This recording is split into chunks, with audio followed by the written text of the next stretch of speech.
Subscribe now and press the bell icon. Shri Krishna में तो वो काल बोल रहा है, इसने प्रतिज्ञा की है कि मैं कभी किसी के समक्ष अपने इस रूप में नहीं आऊंगा जो मेरा वास्तविक रूप है, जो अर्जुन को दिखाया महाभारत में। कहते ये मेरा वास्तविक रूप है ये। और ये क्या करता है, 1000 भुजा तक ये काल बना सकता है अपनी, इससे आगे नहीं। और ये 2 भुजाओं में भी रह सकता है, ये 4 भी बना सकता है। ब्रह्मा विष्णु महेश 4 से आगे भुजा नहीं हो सकती। देखिए ये 2 भुजाओं में भी आ सकते हैं, बना सकते हैं, 4 भुजा भी प्रकट कर सकते हैं, इससे ज्यादा नहीं कर सकते। और ये काल 1000 तक कर सकता है, 1000 से नीचे ये 8, 10, 2, 1, 4 कितने भी 2, 4 ये बना सकता है। 1000 से ऊपर नहीं कर सकता, ये एक सेंसर तक कर सकता है। और जैसे परब्रह्म है ये 10,000 भुजा तक अपने शो कर सकता है, दिखा सकता है, अपनी शक्ति प्रकट कर सकता है। और परमेश्वर पूर्ण ब्रह्म कबीर जी असंख्य भुजाओं का तक अपनी भुजा बना सकता है। भुजा में शक्ति भी होता है, बाहु माने शक्ति, ताकत।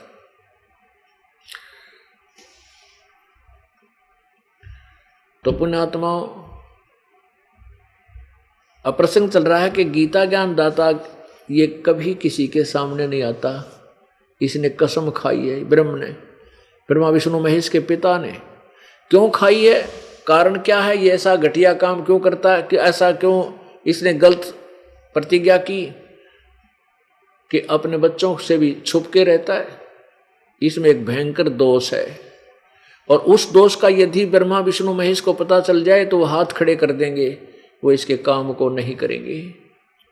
क्या दोष है कि इसको साप लगा हुआ, श्राप लगा है, ब्रह्म को श्राप लगा है। इस क्षर पुरुष काल ब्रह्म को 1 लाख मानव शरीरधारी प्राणियों के सूक्ष्म शरीर को तपतशिला, इसके लोक में तपतशिला 21वें ब्रह्मांड में, वहां भून कर उसमें से गंध निकाल कर ये प्रतिदिन 1 लाख मानव शरीरधारी प्राणियों के सूक्ष्म शरीर के गंध को आहार करता है, खाता है।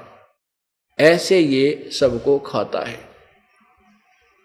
ब्रह्मा विष्णु महेश भी जब मृत्यु को प्राप्त होंगे, इनको भी तपस्या प्रभु ने कहा, इनको भी खाता है। उसके लिए इसने ये प्रतिज्ञा कर रखी है कि मैं किसी के सामने नहीं आऊंगा, मैं अपने वास्तविक रूप में किसी को दर्शन नहीं दूंगा। क्योंकि यदि ब्रह्मा विष्णु महेश को यह पता चल जाए कि तुम्हारा पिता और ऐसे जुल्म कर रहा है, और वो तुम्हारे से ही ये पाप करवा रहा है, ब्रह्मा से के अंदर ऐसा गुण भर दिया कि सब जीव उससे प्रभावित हो गए और सब संतान उत्पत्ति करते हैं बाई फोर्स। ऐसी व्यवस्था बन गई कि जीव के बस का नहीं। जैसे किसी ने अब जैसे कोई छौंक लगा दिया कि रसोई में मिर्चों का, और वो मिर्चों की जो निर्गुण रूप से, निराकार रूप से जो उनकी प्रक्रिया कहाँ हुई, जाकर के जहाँ व्यक्ति बैठे थे दूसरे तीसरे कमरे में, और वहाँ जाके उनको जब वो मिर्चों की वो छौंक की लगी हुई वायु गई, एकदम जबरदस्त छींकें आने लगी। तो उनके बस की बात ना, छींकना है, वो रोक नहीं सकते उन छींकों को। ऐसे ही ब्रह्मा विष्णु महेश में को इन्होंने मिर्च की तरह गुण भर दिए एक। अब ब्रह्मा जी का गुण जिस पर भी प्रभाव डालेगा उसमें ये प्रेरणा हो जाएगी, और उस छींक की तरह ये रोक नहीं सकते अपनी विषय वासनाओं को। आप देखते हो, ठीक है, मानव समाज बुद्धिमान है, इन्होंने अपनी मर्यादा बना ली शादी करने की, अन्यथा ये पशु पक्षियों जैसा कर्म हो जाता। और कितने बलात्कार होते हैं सोच नहीं सकते ही। ये सब कारण क्या है कि ये जीव विवश है इन और काल के द्वारा करा दिया गया है अपने पुत्रों के माध्यम से। अब जैसे रजगुण ब्रह्मा में विषय वासना वाला गुण है, रजगुण है, जिसके कारण सभी प्राणी संतानों उत्पत्ति करते हैं। फिर विष्णु जी में कौन सा गुण है? विष्णु जी के अंदर गुण है सतीथि बनाए रखने का, एक दूसरे में ममता, मोह, संपत्ति में लगाव, ये जीव के बस का नहीं कि इसने छोड़ दे, स्वप्न में भी नहीं छोड़ सकता, कितनी कोशिश कर ले ये मोह नहीं हट सकता या ममता नहीं हट सकती। इसको सतिथि कहें। सतिथि का माने कि ये पड़े रहे यहाँ पर, ये टके रहे यहाँ पर, यहाँ से इनका मन ना उठ जाए, उकला ना जा। कितना दुख पाले, कितने बेटे धमका ले, जो घर नहीं छूटा है वो ममता नहीं हटती।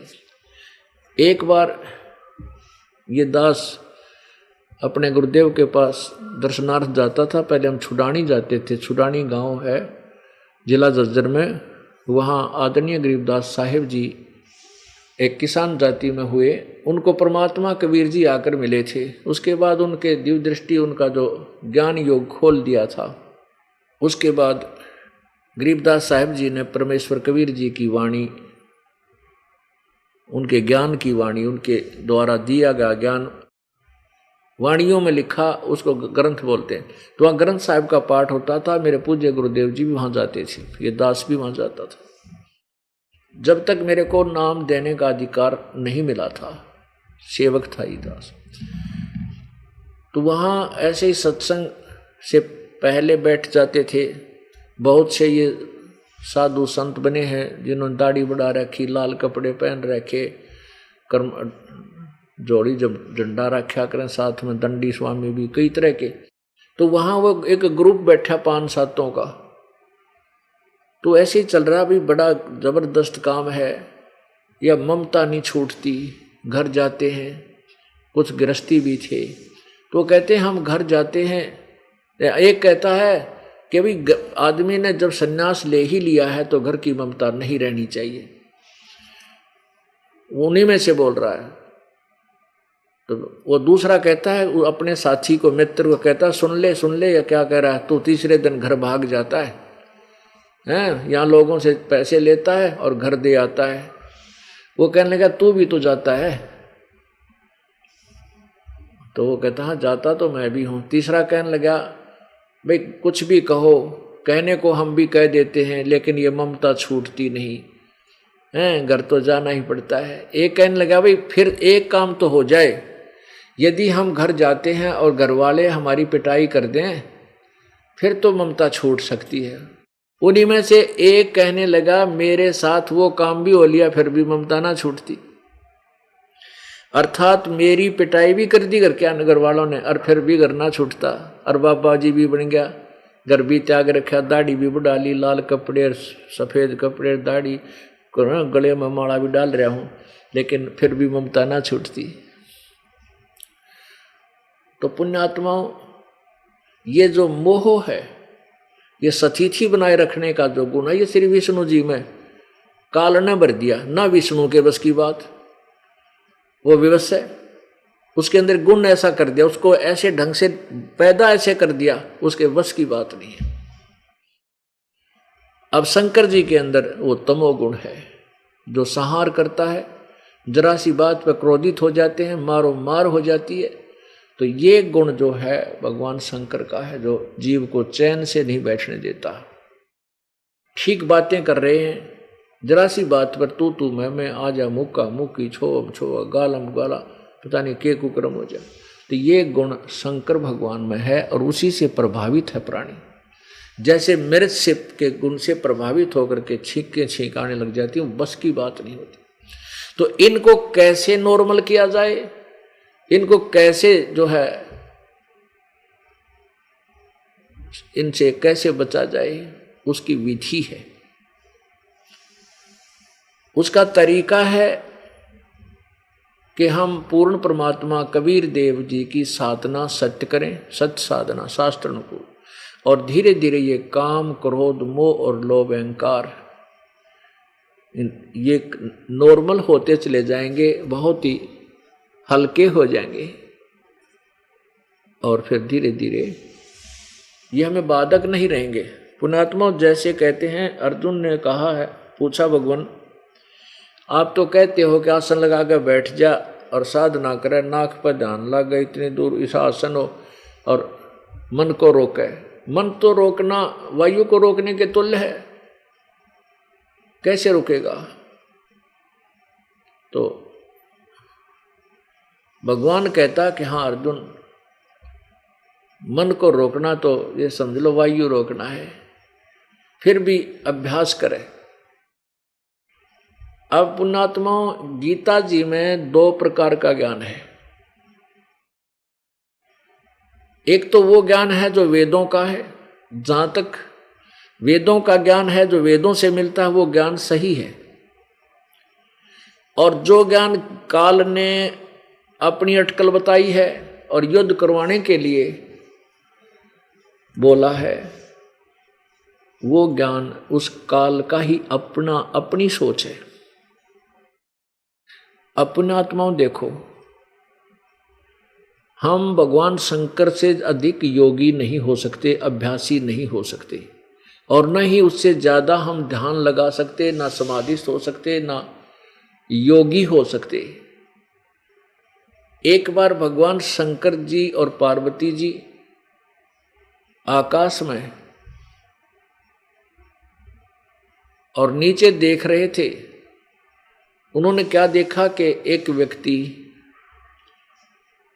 ऐसे रो रहा है, पेड़ों से चिपट रहा है, मर्ग जंगली जानवरों से लिपट के उनसे पूछ रहा है कि मेरी पत्नी कहाँ गई, मेरी पत्नी कहाँ गई। वो कौन था? श्री रामचंद्र जी वनवास में सीता का अपहरण रावण ने कर लिया था, उनके वियोग में रो रहे थे श्री विष्णु भगवान अर्थात रामचंद्र जी। तब ऊपर से शिव ने ऐसे प्रणाम किया, किसको? रामचंद्र जी को। पार्वती जी हंसने लगी कि आप किसको प्रणाम कर रहे हो? भगवान शिव ने कहा कि मैं परमात्मा है, नीचे ये विष्णु अवतार हैं, मेरे बड़े भाई हैं, मैं इनको भगवान है ये प्रणाम कर रहा हूं। पार्वती कहने लगी भगवान और ऐसे रो रहा है, मैं नहीं मानती से भगवान हो, मैं तो इसकी परीक्षा लूंगी तब इसको प्रणाम करूंगी। परीक्षा कैसे लूंगी? कि मैं सीता रूप बनाऊंगी, अगर मुझे पहचान लेंगे कि मैं पार्वती हूं तो मैं इनको प्रणाम करूंगी, भगवान मानूंगी, अन्यथा मैं नहीं मानती भगवान को। भगवान और अक्षोभ कैसे? इसको शोक कैसा हुआ? भगवान शंकर ने कहा कि ऐसी गलती मत करना, सीता रूप मत बनाना, मेरे काम की नहीं रहेगी, क्योंकि तू मेरी माता के तुल्य हो।